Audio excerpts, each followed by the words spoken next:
definitiva, aquest és l'objectiu d'aquesta segona jornada del Bioàgora, establir aquesta relació entre empresa, innovació, coneixement, tecnologia, ciència. Tenim 6 ponències avui, 4 al matí, 2 per la tarda, a més de la taula rodona. Rebem molts projectes, com et deia, són 300 projectes cada any, 300 plans de negoci.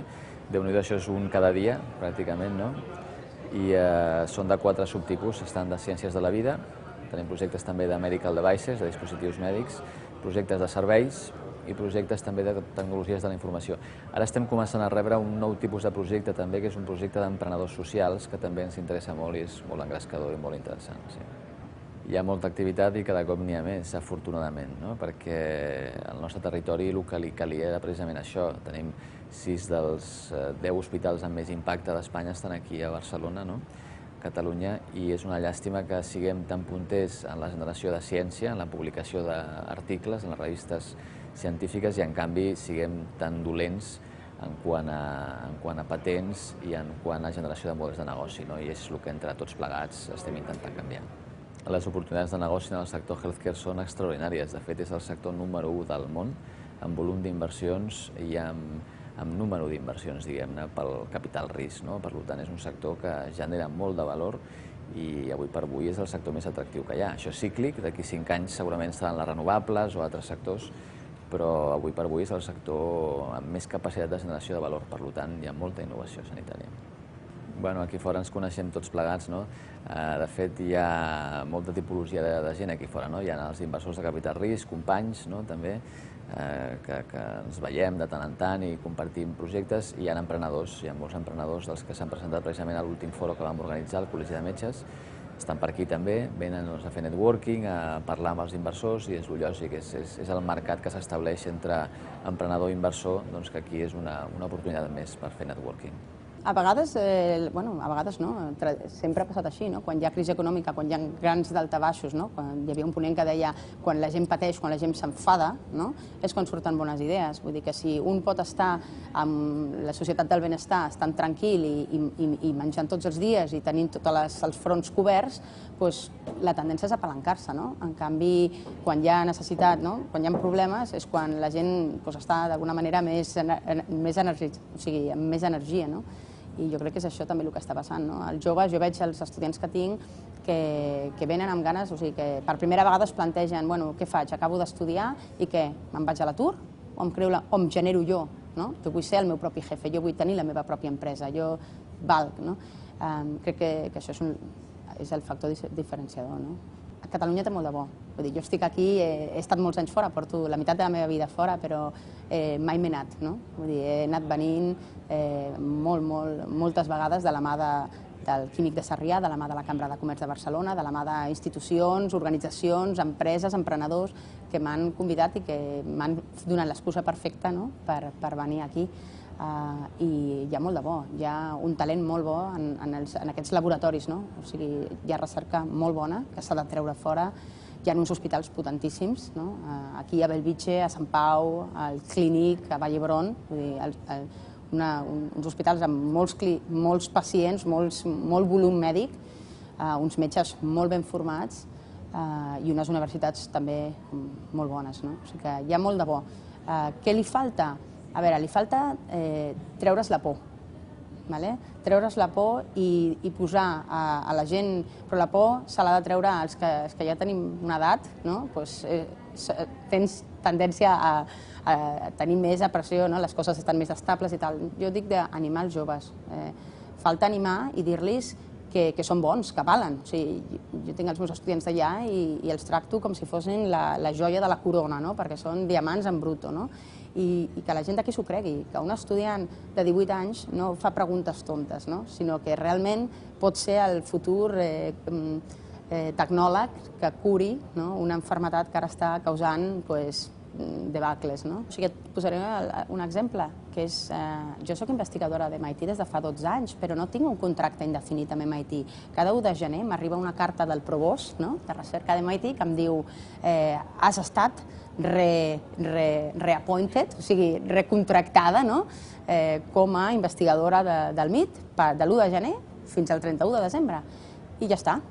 Què vol dir? Que el dia que arribi l'1 de gener i no tingui aquesta carta, tindré que buscar-me feina en un altre lloc, però no tinc por, prefereixo anar any a any provant que sóc capaç de publicar, que sóc capaç d'ampliar el coneixement, que aquest coneixement arribi allà on ha d'arribar, que és al pacient, a la societat, de poder crear llaços internacionals, per exemple, en el meu país, que m'estimo, any a any, i anar creixent. I no em fa por, no estic pensant, mira que ara estem a novembre, no estic pensant, i si l'1 de gener? No és això, és vivir el moment fent, aprofitant-lo al màxim i donant tot el que pots. No crec que ningú es pugui enfadar o diguéssim, estigmatar, com es diu, posar una negativa i un punt negre per no haver-ho intentat, cosa que aquí sí que trobo que emprenedors, se t'equivoques, ho fas malament i de seguida ets un perdedor. Venim aquí una mica per veure quines són les inquietuds del sector, en què és el que podem ajudar, quin és el sentiment d'aquestes noves indústries biomèdiques i per comentar, i estem a la disposició dels assistents per comentar una mica els nostres serveis i de quina manera els podríem ajudar. Jo crec que potser l'emprenedor s'ha professionalitzat una mica, en el sentit, jornades com aquestes demostren que l'emprenedor vol saber, potser no té encara els mitjans per fer coses, però vol estar informat i vol saber quines són les seves opcions, vol saber on ha d'anar a buscar finançament, vol saber com haurà de protegir els seus drets de propietat industrial, encara que potser ara no els pot protegir, però vol saber com ho podrà fer, i jo crec que hi ha una recerca important d'informació. A Espanya, a Catalunya, ha costat l'activitat aquesta emprenedora en el món de la biotecnologia i de la biologia ha sigut una mica tardana. La doctora que ha parlat aquest dematí de la Universitat de Harvard, allà ja fa 50 anys que estan fent aquest tipus de... Això aquí poder vingut una mica més tard, hi ha altres nuclis de recerca i nuclis d'innovació arreu de Catalunya. L'ICO és encara el Biopol és encara un dels centres joves. Fa 2 anys que es va formar amb el suport de l'Ajuntament de l'Hospitalet i dels hospitals, del nucli d'hospitals de què disposa, i aleshores, clar, és relativament nou. Encara no tenim la gran idea o la gran aportació que podem fer, però clar, això és una cosa que es necessita una massa crítica de tots els components. Per un costat, el que deia abans, la ciència, l'educació i la recerca ja la tenim. Ara el que falta és l'empenta de la indústria, l'empenta de la comercialització dels avenços. Hem estat parlant d'un tema concret, perquè, per exemple, l'Institut de Recerca d'aquí s'està intentant incorporar a una figura important a nivell mundial, estan en negociacions. Llavors, clar, si això esdevingués una realitat, seria una empenta més faria l'efecte crida, no? Vull dir, els instituts i els centres de recerca funcionen en base de la projecció exterior que tenen, no? Com ha dit l'alcaldessa al principi, el hub de coneixement de Bellvitge ha estat reconegut com un dels capdavanters en el país, no? Bé, ja tenim el coneixement. L'ICO, l'Hospital Duran Reynals, l'Institut Català d'Oncologia, és un dels centres de tractament de càncer més ben dotats de tot el país. Bé, quasi de les 4 potes en tenim 3 ja. Falta la 4, que és la idea d'aquesta reunió d'avui, de tirar això endavant. Però això és lent i actualment la crisi econòmica que hi ha no ajuda, perquè la part aquesta empresarial està una mica retinguda per la mateixa por de la crisi. Però és qüestió de passar-la i es tirarà endavant, segur. Això és interessant. Jo diria que l'emprenedor no ha canviat en els últims 50.000 anys. Sempre són iguals els emprenedors.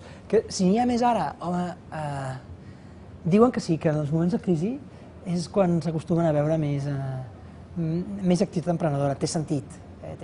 Això és lògic, perquè les oportunitats en les vies tradicionals sembla que baixen, no? I per tant, la gent que té ganes de fer alguna cosa troba que no té un canal com el tenia quan les coses eren molt consolidades i per tant busca la seva manera de fer-ho realitat. Per tant, potser és veritat, Jo no sabria dir-te, jo crec que n'hi ha més ara, abans... Jo crec que ara potser es noten més. Ara surten més a l'armari els emprenedors, que abans no eren cool, no molava això de ser emprenedor, perquè semblava que era com lleig, que en un entorn acadèmic hi hagués gent que es plantegés fer una empresa, però ara això ara no és veritat, ara és més aviat al contrari. Som diferents, no diria que estem a darrere, però som diferents, perquè el sistema industrial nord-americà ja està molt consolidat la figura de l'emprenedor científic, de l'empresa intensiva en coneixement. I això, en el nostre entorn, a Espanya i concretament Catalunya, que és molt emprenedora en general, és un país d'emprenedors no científics. I per tant aquí estem molt enrere. Emprenedor tenim molts aquí a Catalunya i no tenim menys que qualsevol altre lloc. Però sí que tenim pocs emprenedors científics, és a dir, emprenedors que surten del món intensiu en coneixement. Nosaltres treballem amb les dues vessants, en el sector oferta, estem avaluant el coneixement, estem afegint el valor necessari per poder transferir aquest coneixement i aquestes tecnologies al mercat i, per altra banda, a les empreses el que fem és veure aquestes necessitats que tenen en innovació, per tal si es poden creuar aquesta oferta i demanda. Però de cara al coneixement també ajudem a fer estratègies de comercialització, ja sigui crear spin-off, ja sigui fer llicències de patents, és a dir, trobar la millor via que pot l'investigador, que en aquesta jornada s'ha potenciat sobretot aquesta vertent de l'oferta, doncs pugui arribar al mercat. Sí, ha vingut sobretot gent de l'oferta, gent de grups de recerca interessats per veure si les seves tecnologies, patents, com posicionar-les al mercat. Nosaltres ens hem guiat una mica com s'hauria d'anar fent i amb possibilitats d'oportunitats que surtin de col·laboració amb el Quim. I d'empreses ha vingut alguna, però més de col·laboració, sobretot hem conegut una empresa que són uns advocats que porten tecnologies i empreses de l'Índia cap aquí. Llavors hem establert un contacte de passar també el responsable nostre d'internacionalització, aviam si poden arribar a algun acord i fer fins i tot algun conveni de col·laboració per portar tecnologies de l'Índia.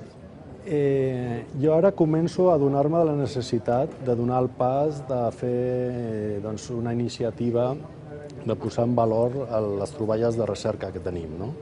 I estic meditant si pot ser interessant crear, per exemple, una empresa, un spin-off per valoritzar tot això.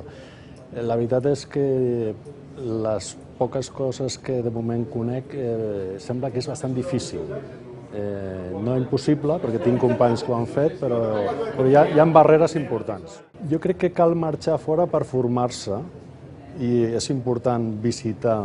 Jo vaig estar d'any sabàtic a la Universitat de Michigan fa 3 anys ara i va ser una experiència molt enriquidora. Veus que ja funcionen d'una manera molt diferent i és molt important conèixer com funcionen a fora per realment importar idees. Sí, la veritat és que és molt enriquidor perquè almenys coneixes gent que ja ha fet el procés, he estat parlant amb companys que han creat la seva empresa, tens possibilitat de parlar amb empreses que tenen capital i que volen invertir si tens iniciatives interessants. Jo crec que és una iniciativa molt bona, la del Bioàgora.